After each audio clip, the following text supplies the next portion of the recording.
Welcome to SC Spooky Adventures podcast, where we talk about everything paranormal. We are your hosts. I'm Janine Haynes. And I'm Michelle Myers. In each episode, we will share our experiences, dive into paranormal lore, cover how to conduct investigations, plus bring you exciting guests. In this episode, Michelle and I are going to talk about the do's and don'ts of conducting a successful investigation. Yeah, Janine, I think this is a really important one. And I know it's something that you and I talk about all the time, right? And this is great information for those of you who are new to paranormal investigating, who have been toying around with it. And I also think we'll have some good tidbits for the seasoned investigators because we all do it a little bit differently, don't we? And, you can listen to what we think are important do's and don'ts. And you might have some great tips of your own. So after you listen to today's podcast, feel free to drop some comments and let us know what you would have added to the list or, things that we say don't do and you think is fine. We definitely love your input. Absolutely. So let's go ahead and get started with our do's and don'ts. What are your thoughts on wearing perfume? Yeah, definitely.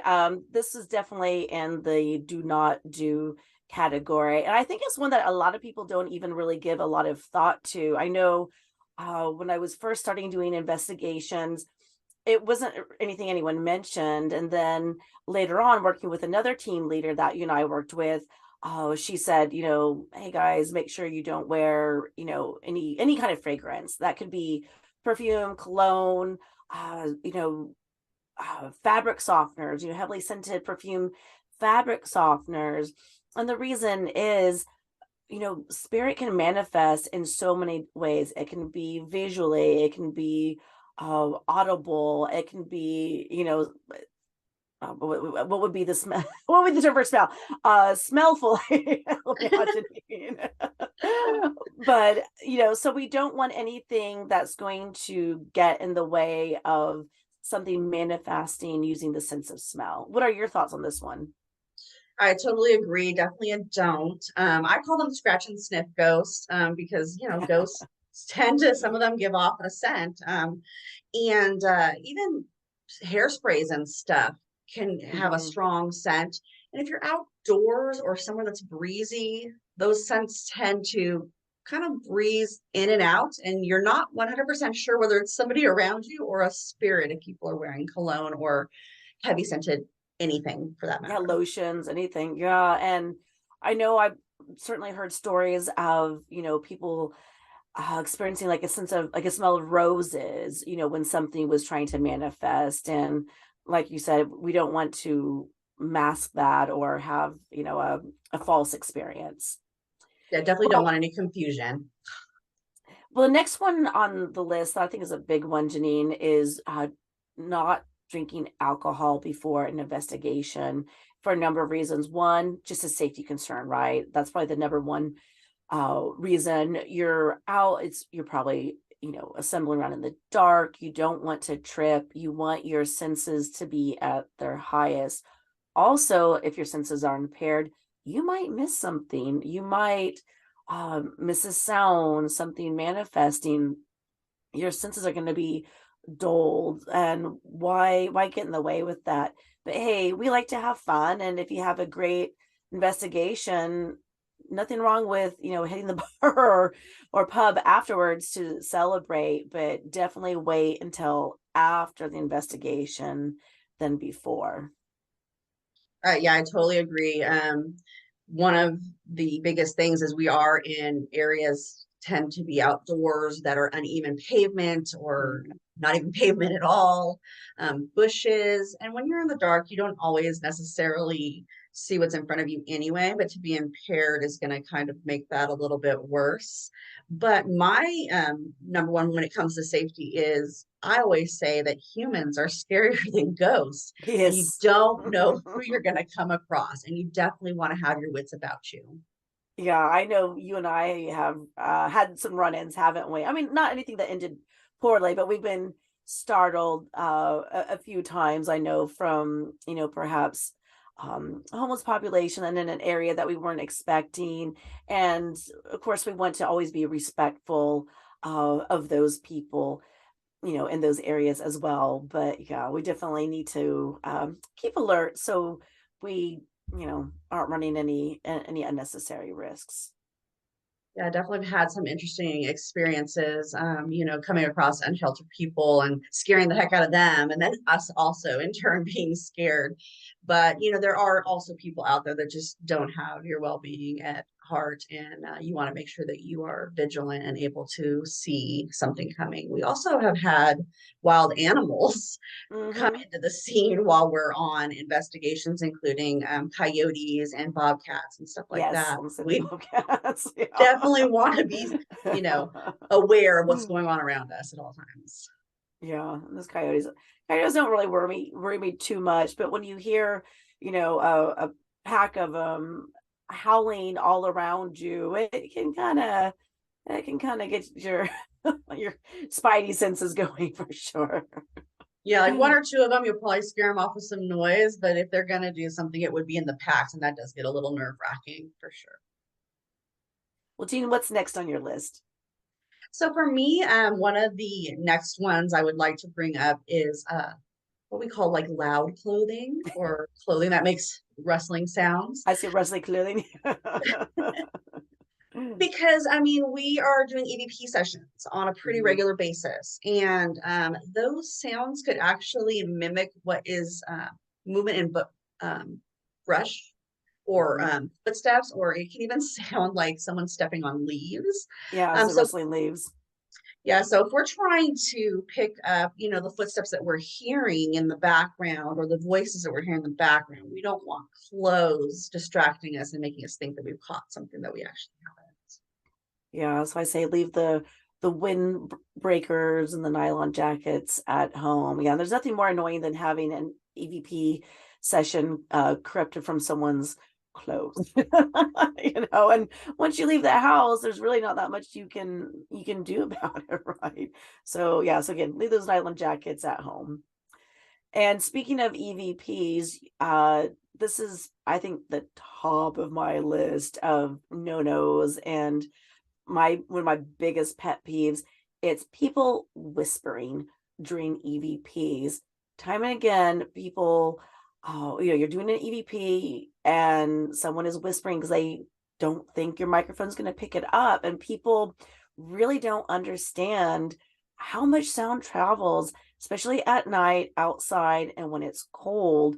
You can be 100 feet away, and those whispers can get picked up. And later on, when you're listening back to that EVP and you hear whispering, you don't know if that was one of your team members or was that an EVP. And if you can't say for sure, well, then that EVP is basically corrupted, no good. Um, yeah. So please, please, please, when someone announces we're doing an EVP session, don't whisper. Just either speak up or don't speak at all. What are your thoughts on this one, Janine? Also, totally agree. This is probably number one for me as well. Make sure you're announcing that you're doing an EVP session. If you're Yeah. breaking into groups, also let the other group know that you're breaking into EVP sessions because it does carry quite far. And technology today picks up some crazy stuff pretty far in the distance that you wouldn't Hmm. even hear normally with your own ears as you're paying attention. Yes, definitely no whispering. Now, I mean, things are going to happen. We have people sneeze, cough, or say something because they're just not thinking in that moment. I always recommend that if that does happen, someone tag it and be like, that was Michelle coughing, or that was Janine dropping her bottle, or whatnot. But tag it so that we know later that it's not paranormal. Exactly. And I think you also made a good point where if you do need to say something for some reason, just speak it in your normal voice. That way it's very clear it's just someone speaking, it's not a whisper. So either don't say it, tag it, or say it in your normal voice. I think those are three big takeaways from that one. 100% agree.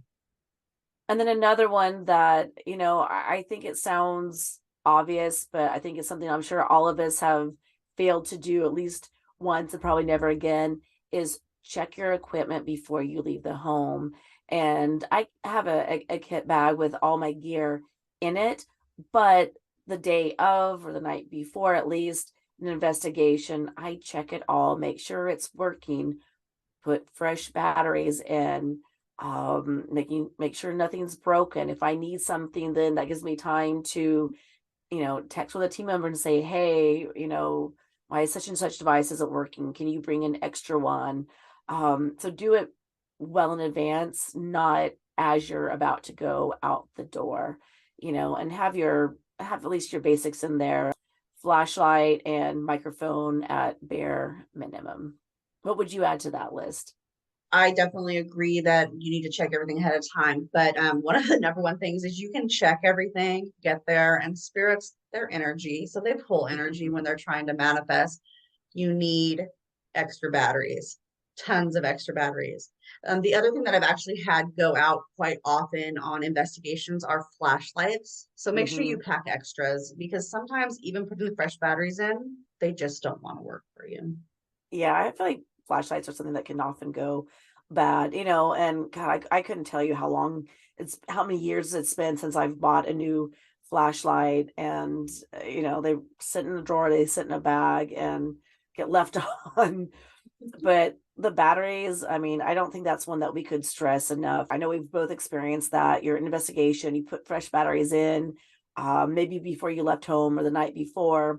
You get there, you turn your device on, and 30 seconds later, it's drained. And I think that's like one of the wildest things to see. I mean, because you hear about that happening on all the different investigation shows, but it's pretty common to actually experience that. And so, put in fresh batteries, but I usually try to have a pretty full pack of, whatever kind of battery. I mean, I know you have some kind of battery backup device that you like to use, don't you, Janine? Yeah, I was gonna say, even though most often we set our phones either to airplane mode or we turn them off during an investigation, the last thing you want is to be trying to drive home and they've pulled energy from your cell phone, and then you have the need to call AAA or something Yep. else, and now your battery's not working. So I always carry a power pack with me that you pre-charge in advance. That way I can plug any devices that are rechargeable into that and recharge them there on the site. No, that's a great thing to do. I have like two or three of those, and I definitely need to make a better habit of actually grabbing one of those and sticking it in my bag when I'm doing my pre-investigation equipment check for sure. And speaking of cell phones, I think that's another important one too. Like you said, put it in airplane mode or turn it off. And we understand you can't always turn your phone off. Maybe for safety, you just want to have it on if you're not real familiar with the area. You might have family members that need to reach you, but at least put it in airplane mode or turn the volume down at the minimum. I like to turn mine off if I feel it's pretty safe to do, because if you get even like a text coming in while you might not hear it, just that signal can interfere with some of your equipment for sure. You get like a false reading, like, oh nope, it was just a text.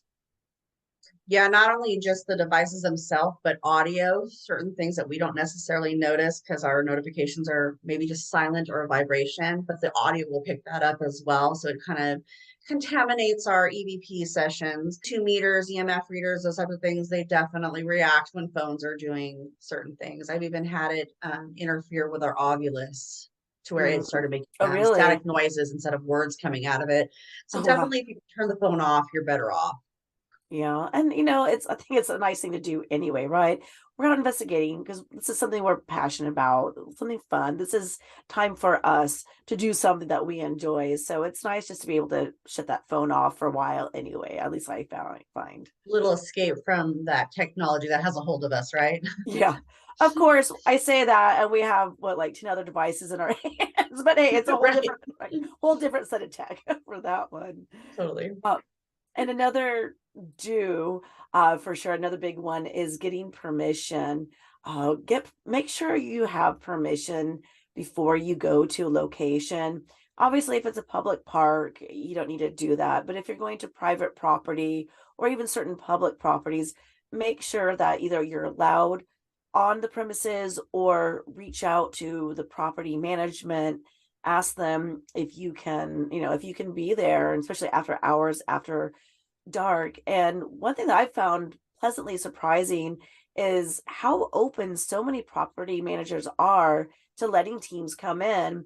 If you tell them, why you're there, why you're interested in the location, how many people are in your team, let them know that your experience, maybe share some other locations you've done just to kind of build that credibility.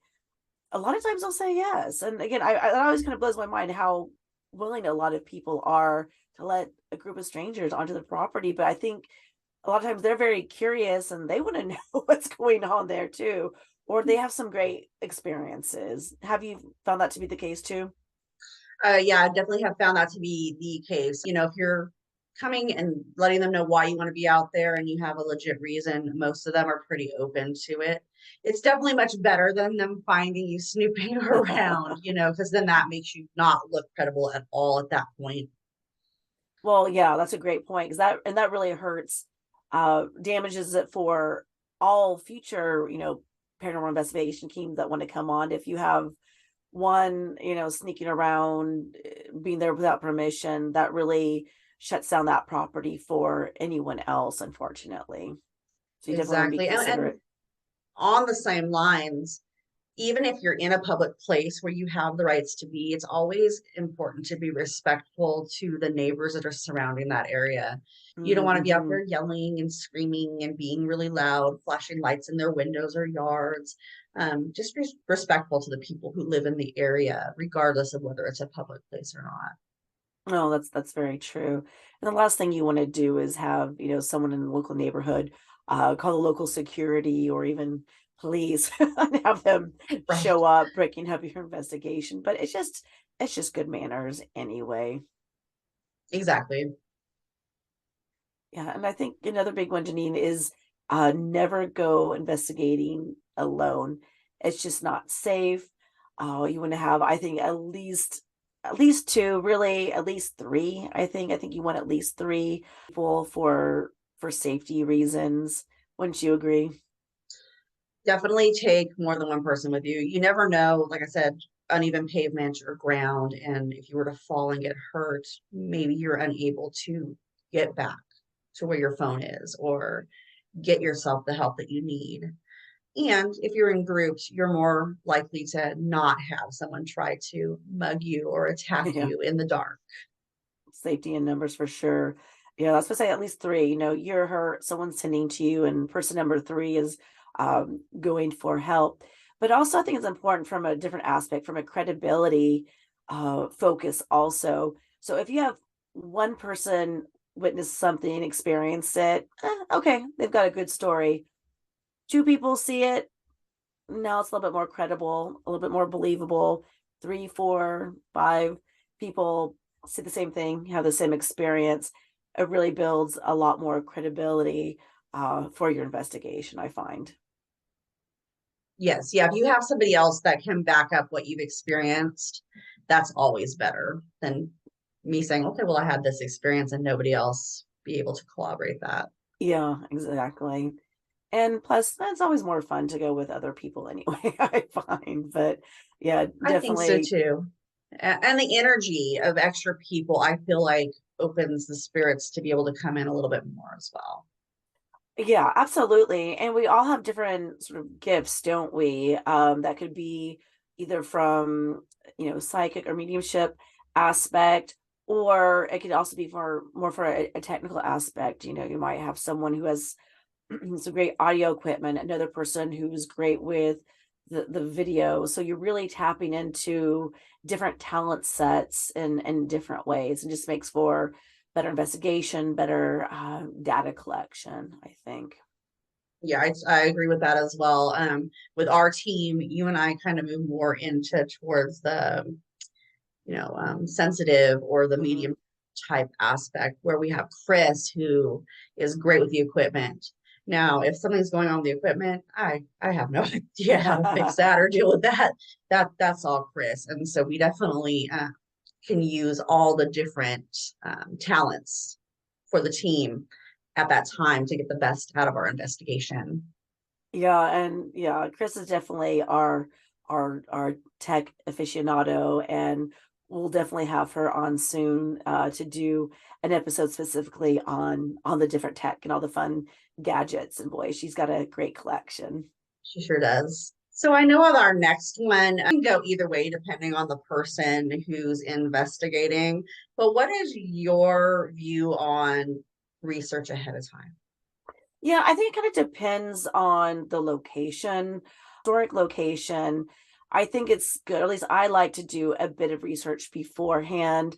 Because sometimes when you want to go in, especially for your EVP sessions, I think it's nice to be able to address the person by name, and maybe have a little bit of context. You can ask them more specific questions than just general ones like, is anyone here with us? How long have you been dead? You can kind of dig a little bit deeper and hopefully trigger or elicit more of a response. Um, I know some people like to do the research after. That way, if they do capture something, they're not sort of, I guess, I don't, biased per se by the research they've done. They can kind of do research after and see if it lines up. So I think it just kind of depends on what your aim is and where you're going. And what's your typical approach? So pretty much the same. Historical places, I do like to get a little bit of the history, kind of know what took place in those areas through history, so that when we do capture certain things, like maybe the sounds of cadence being called and people marching like they're in the army, we can Mhm. connect that to the history itself. Now, when I'm doing home locations, I will do a basic like rundown interview with the family, but I don't want to know too much so that when I'm experiencing what's going on in the house and I talk to them afterwards, they can let me know whether what we captured is what they're also experiencing. What is your ideas on home investigations? Yeah, when I've done home investigations, I like to do sort of an interview with them beforehand. Just one, just to kind of know, of course, what's going on in the home, what they're typically experiencing, especially find out there's particular areas in the home. So maybe we can kind of concentrate on that. Or it might maybe determine the type of equipment we set up in a certain location. If they're hearing sounds, then maybe we just leave a mic. But if they're seeing, orbs or something, then maybe we do go ahead and do a whole camera and leave that running. But it's interesting because sometimes you'll do a pre-investigation interview with some homeowners, and then they'll tell you certain things, and then you're there on location after they're out of the home, and you experience something quite different. But I agree. I can kind of see doing it after the fact because again, it's kind of like that bias it creates. If they're saying we're hearing this, then maybe your brain's gonna tell you, oh, I'm just gonna hear um that. But I think at least like to know a little bit, at least about the activity, but maybe not so much about who they think it is or why they think these things are happening, but just the hot spots in the home. I think at least if you can get that, it's a good starting point for you. Yeah, I like to find out like what areas of the house have the most activity, but not necessarily what activity is taking place. And if it's affecting a certain person, especially if it's a kid, because we definitely want to focus on that area a little bit more if the kids are being messed with by the spirits that are in the home. And you are correct. I've actually had, families tell me like this is what's going on. And when we get in there, we're experiencing something completely different. But I really kind of think that that goes to the spirits having different relationships with us as they do, or than what they do with their actual family that they're living with. I'm going to throw another question at you and see what you think about this one. It kind of ties into that. I remember one home I went into, actually, there were just two of us. And so we did the pre-investigation interview with the couple. They're an older couple, and they told us like what they were experiencing, and they did kind of go into who they thought it might be. It sounded a little far-fetched, but that's fine. They were just theorizing. They weren't scared or uncomfortable. It was just more curiosity. We're experiencing these things and we just want to see what you think it is.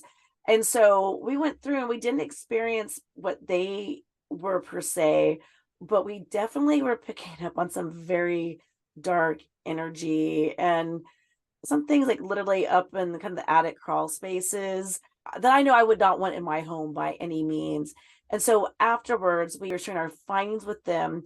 we decided not to mention those things because it's like, well, that we're experiencing them, but they're not. So why get that seed of discomfort or make them feel like, oh, should we be scared in our home? What are your feelings on that? Like, would you, in that case, would you reveal everything or just kind of uh, keep it to a minimum, like so like a need to know, level? So it really come down to, with me being a medium, what my feelings were. Negative energy, if it's not really bothering them, maybe you just leave it alone and you don't mention that to them because they're not experiencing it. But if I had that gut feeling that something bad could happen, then I would feel that I would have to share that with them at that Mhm. point.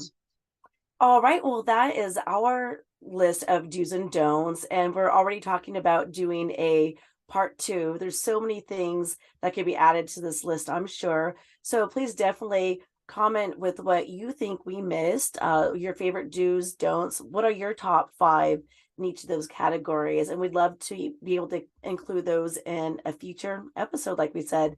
And Janine, why don't you close us out with letting them know where they can share the comments?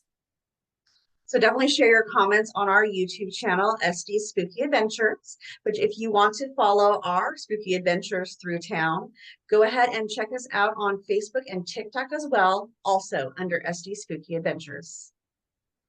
All right. Well, thank you for joining us and be sure to share your own spooky adventures with us.